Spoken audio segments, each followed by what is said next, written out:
Welcome to This Side of 50 with your host, me, Milton K. Smith.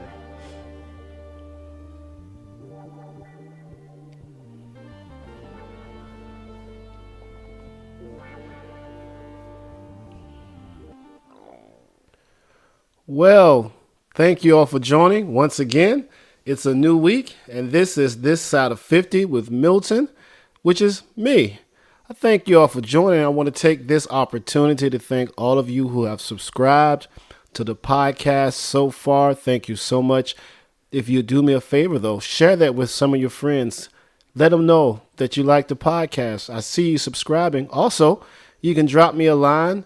Let me know your feedback. I've been hearing that there's been, with a few of the episodes, some issues with the volume, maybe not being as loud as it can be. So let me know. We're trying to adjust it. You know, we're new to all of this. So we're trying to adjust the volume and make sure the editing and the final cut on everything is good, of good quality. So feel free, go to my Facebook page, This Side of 50. You can leave a message there, or you can inbox me, or you can email me at mks@miltonksmith.org with your feedback. You know, even include maybe some of the topics you'd like for me to give my commentary on, see my point of view. So, once again, thank you all for joining. And today, we're going to jump out on something that's been on my mind. I was reading this book, or started reading this book, by Jemar Tisby, and it's called The Color of Compromise, The Truth About the American Church's Complicity in Racism. So I'm not going to go into any review of that particular book. I think you should take an opportunity, if you like to read, go to Amazon or go to your bookstore, bookseller. It's called The Color of Compromise by Jemar Tisby. I think you'll find that to be some interesting reading. However, the reason I brought that up or mentioned that book, because this week, what popped into my head as I was going throughout the week is not so much the color of compromise as it relates to the church, but the colors of compromise as it relates to our culture and our society. So I'm going to just say a few of my thoughts. You feel free to share your thoughts with me or continue this discussion with your friends and your followers on your Facebook page or your social media program. So, or your social media platform rather, or your social media program if you have one. That's easy now. Everybody just about has one. Even this guy named Milton, he has one. So anyway, I started thinking about what are the colors of compromise, and I came up with all these colors, right? Red, blue, black, white, brown, green. The colors of compromise. So let me just give you an idea. I kind of jump around from topic to topic in my head, as you probably have figured out now. But I usually get them all out at the end, so that you can get an understanding of what I'm talking about. So I was thinking. So I was watching the Grammys last Sunday, I think that was the Grammys. Yeah, and I really I didn't care too much for the hosting that was done. I thought it was kind of corny or whatever the case may be. But I did watch some of the performances. I thought some of the performances, Bruno Mars and Anderson .Paak, I thought those were pretty good performances. And I saw a few others, that came out. And of course, we saw the performance by, Cardi B and Megan Thee Stallion. And I started thinking, because I saw some reviews and comments how that was a great performance, and they did their rendition of WAP. They edited some of it out, but pretty much the dancing and the choreography was pretty much said it all, right? And I thought it was really interesting that we were okay, or people were okay with that being seen on public TV during what I would call prime time, because now children stay up all times of day. No one really puts their child in bed early, and we pretty much allow our children to watch whatever they want to for the most part. And seemingly that's considered to be a great work of art, a great presentation. However, we're having a problem with Dr. Seuss and Pepe Le Pew.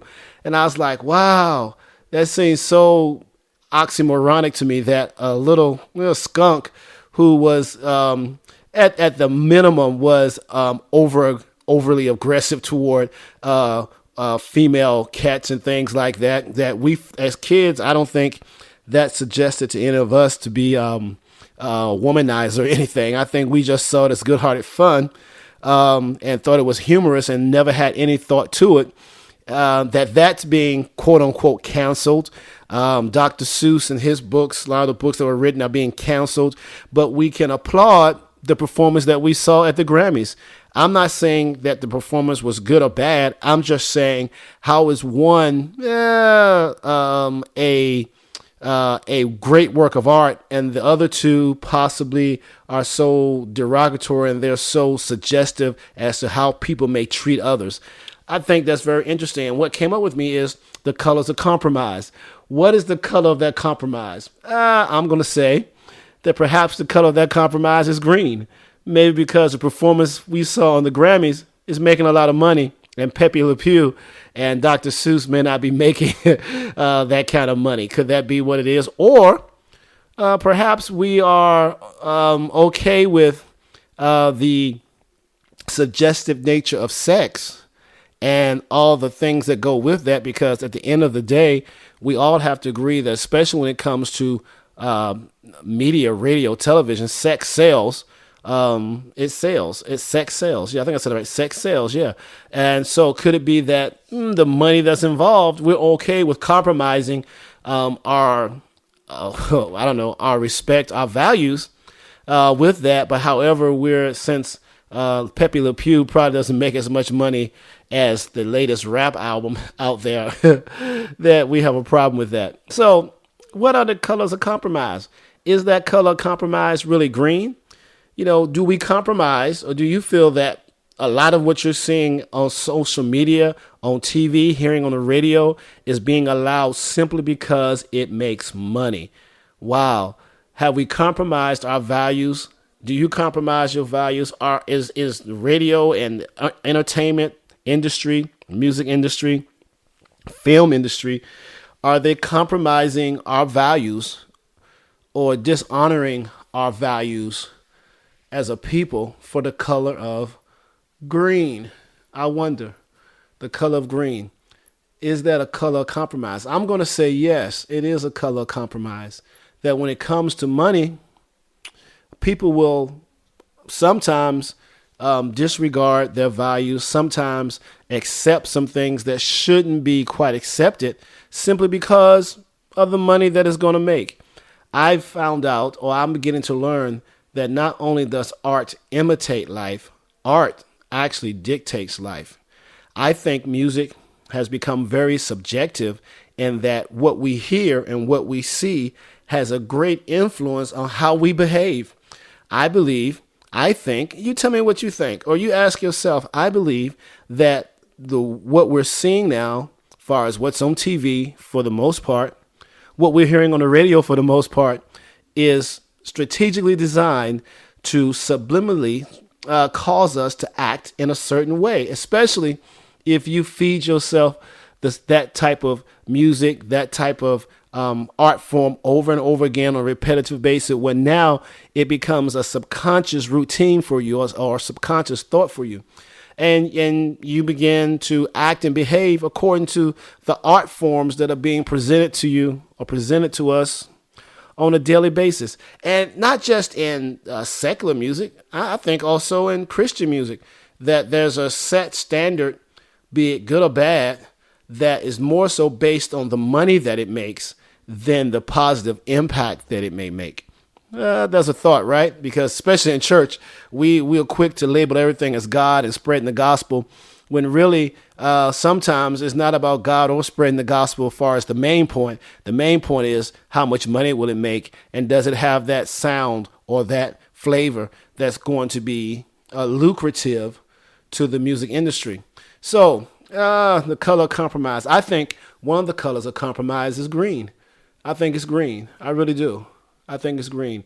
Ask yourself, would you compromise? How much green do you need to compromise your values? How much could they offer? How much could they offer you to compromise your values?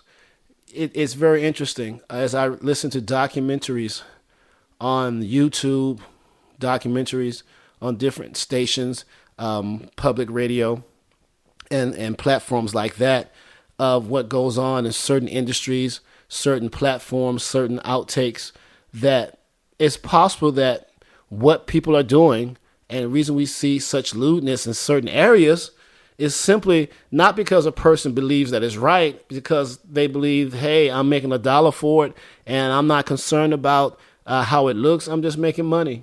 That color of green. So I'm throwing out colors there. That the colors of compromise. I think green is a color of compromise. And then I think green ties into that color of compromise. I think that also may tie into another color of compromise, which is white, black, and brown. That a lot of people, a lot of times, in a lot of instances, we compromise based on color. Those are some of the issues we've seen throughout these last few years in this country, that really people will compromise what's right. They will compromise. And let me give you my definition of compromise. So there are two, right? Compromise means to come together, to mutually agree on something in order to move forward together, right? So when I say the colors of compromise, what have people mutually agreed upon together and decided to move forward on that really is not based on nothing else but a particular color, i.e., as I said before, green, right? We only agree to do this. We only agree to do this and make this album because it's going to make us some money. We're not really saying that what we're doing is right and that you should follow us, or we're not even giving a thought to how it looks to everyone else, or how it may impact the future, how it may impact our children, how it may impact the family. All we know is that it's impacting my pocketbook or my purse or my bank account positively because, hey, I'm making green from it. So that's what I mean by compromise, right? The colors. What colors cause you to mutually agree upon something or agree to do something with someone that really goes against values, goes against morals, goes against, I'll say, good common virtues, right? Whatever happened to virtues? No, everybody does everything, or everybody feels like they can do everything, say anything, do anything, and nobody should have a problem with it. And although we holler about having freedom of speech, freedom of this, freedom of that, you don't have freedom, I believe, to negatively impact others. And you do have to be accountable for what you say and what you do. Now, of course, I have the freedom not to be subjected to what you say and what you do. But everybody, I think, has some inherent responsibilities toward each other. Follow peace with all men. That's what the Bible says. Follow peace with all men.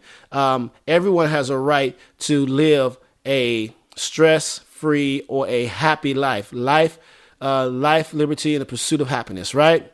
That everyone has those rights, the life, liberty, and the pursuit of happiness.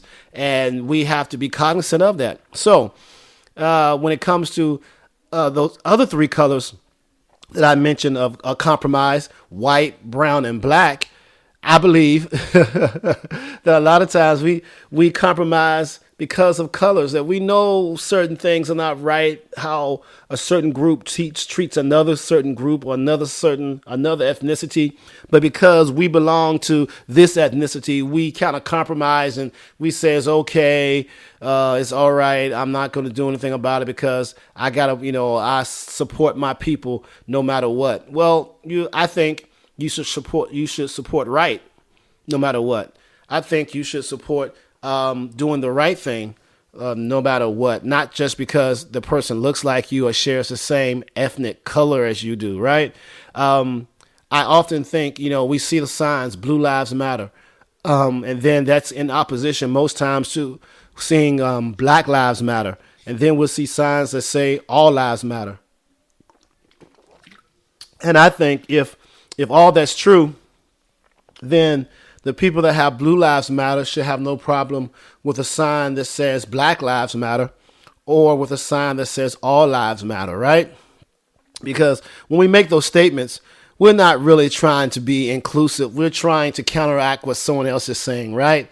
Without even fully understanding the thought or the reason behind the statement. I think that in my culture, in my ethnicity, my ethnic group, we say, Black Lives Matter. But I also believe that Black lives have to matter to Black people as well. that we, if just like we don't want other races just senselessly killing our people, we should not want our own people to senselessly kill our brothers and sisters. And if Black lives really matter, they have to matter to us, right? I do believe all lives matter. And I think anyone listening to me, you do believe all lives matter. But if all lives really matter, then all lives have to be treated the same, with the same level of equality and the same level of equity. If we say all lives matter, right? Yeah, so what is the color of that compromise? Is it blue? Is it black? Is it white? Is it brown? And we say that everyone has equal access to everything. And although we may have equality, the problem is not equality. The problem is equity. If everybody has the same level of ground to play with, but you've been given a faster car than me, then it's not, although we both have a car, but you have a Maserati and I have a Volkswagen. We both have a car, but it's not. There's no equity between the two. A Maserati is not in the same class as a Volkswagen, and that's what happens a lot in society and in culture now. We settle on, well, you have what I have, but I don't have the same level or the same quality of what you have. And if I don't have the same quality of what you have, then really I may have something that's like yours, but it's really not equal or equitable to yours. And that color of compromise comes into play there, because a lot of times certain ethnicities, especially in the African American culture, we don't have the same equitable resources that other ethnicities have. In a lot of instances, not every, but in a lot of instances. And if all lives are going to matter, then there cannot be a color of compromise with any life, with any group. So, well, we got another color of compromise. So we got green, right? That we say that money causes us, that color green. The OJ says money, money, money, money, right? People do some mean things for it, right? That color of compromise being green. And then we have the race colors, right? White, brown, black, tan, whatever, orange, whatever you want to call it, right? Red, I don't know. Whatever colors that you want to associate with people based on how you see it, right? I don't know. But it shouldn't cause you to compromise what's right. Shouldn't cause you to compromise what's true and what's has moral validity, moral veracity. Why do we compromise, right?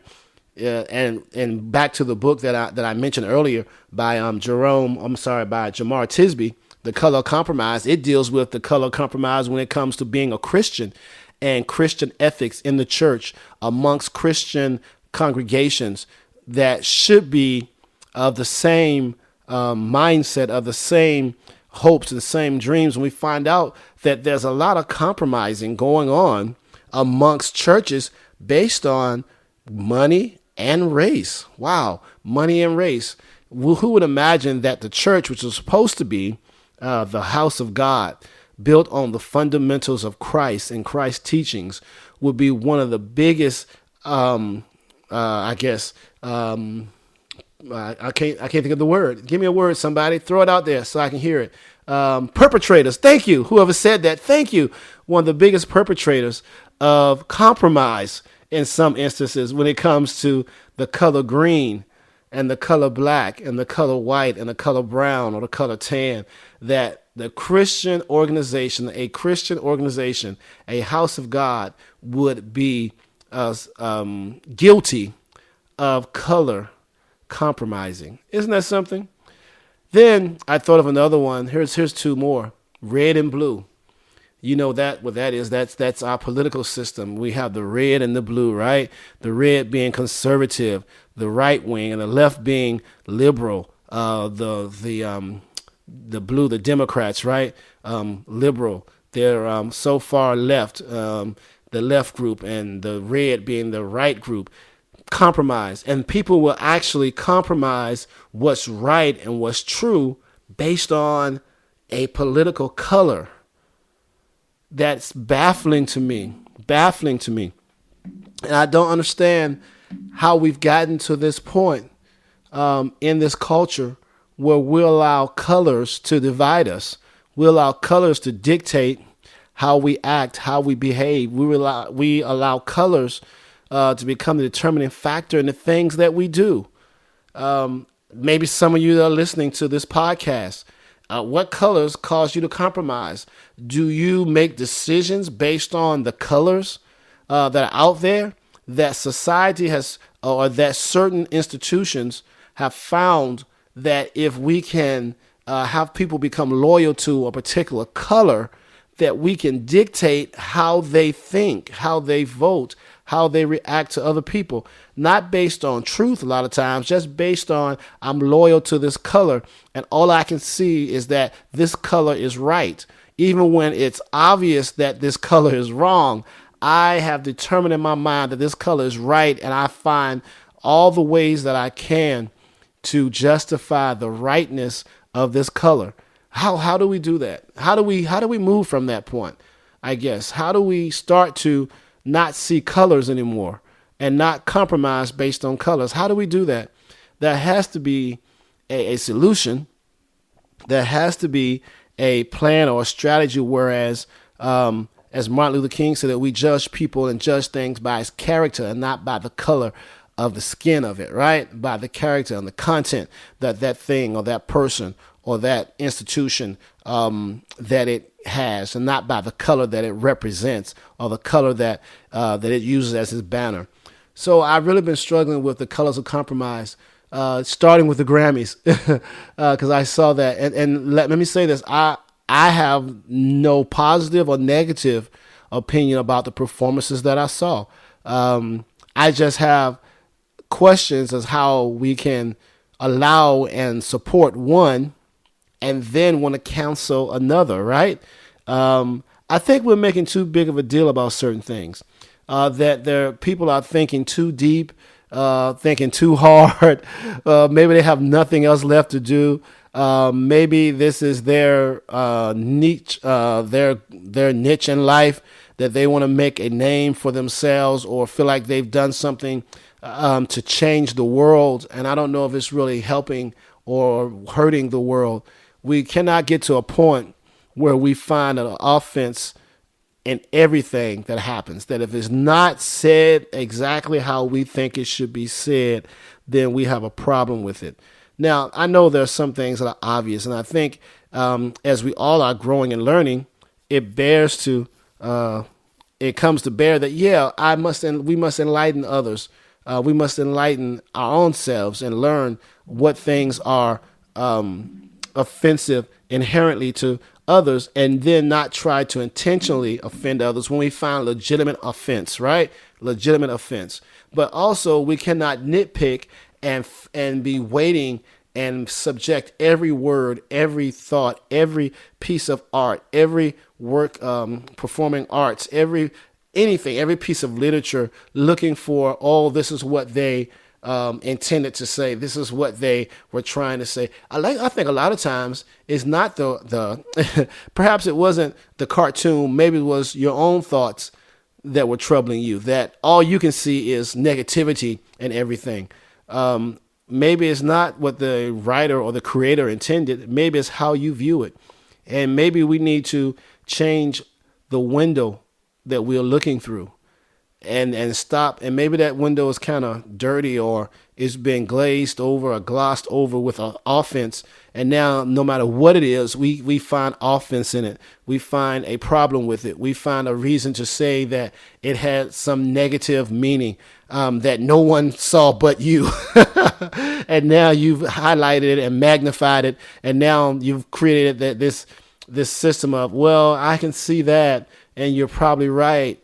But I don't think it's equitable across the line, because I could rightfully say that I find some performances offensive. I find a lot of the music. And here's something else. This just dropped back in my mind. I find that we have a color compromise when it comes to the effeminization of our men, especially our black men. That we tend to gravitate toward works of art that pictures our black men in an effeminate way, that there are very few strong black men in media and entertainment that are being highlighted, that we are quick to, I don't know how to even say this, we're quick to laugh and support when our men are seen as being weak, or when they're being seen as not being strong and positive.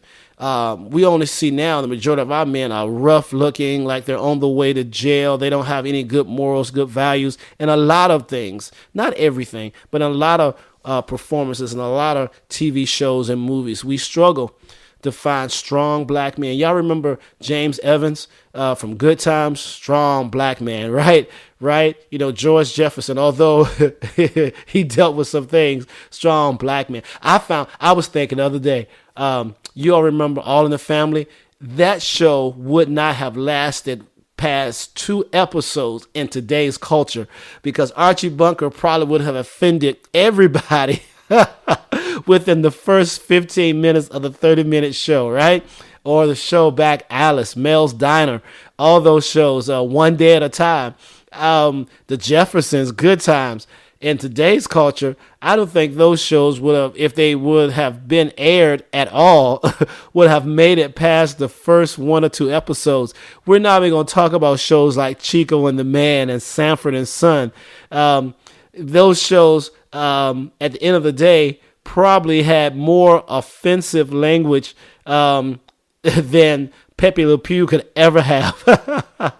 But the colors of compromise have changed. Back then, there was no problem. And this was weird, because back then, although that was right on the heels of the civil rights movement and the change that were coming for voting rights and the work that was being done by Dr. Martin Luther King, that was right on the heels of that.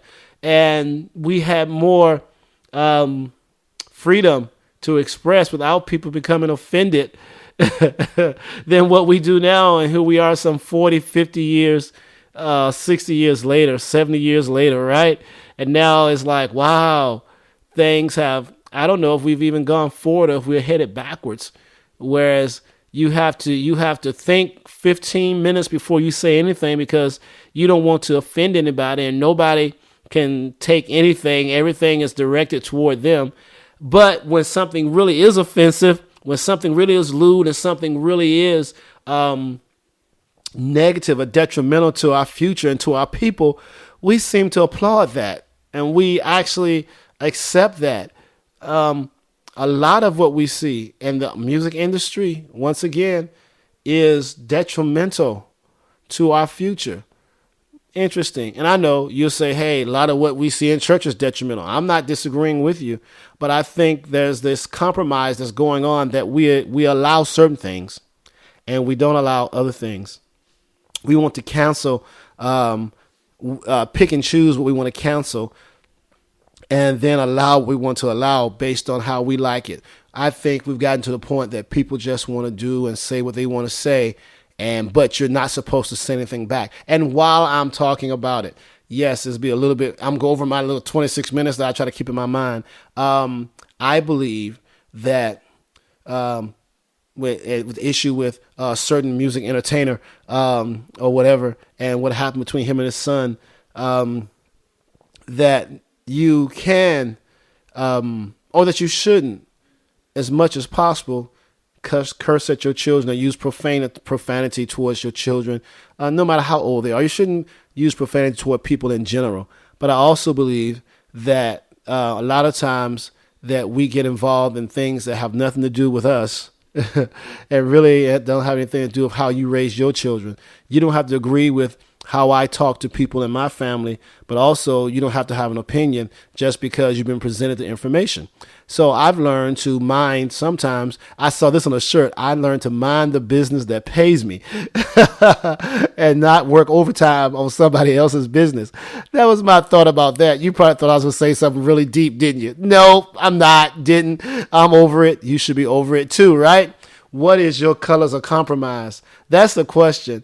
And when are we going to stop allowing colors to compromise us? Is your color green? Is it red? Is it blue? Is it black? Is it white? Is it brown? What is your color of compromise?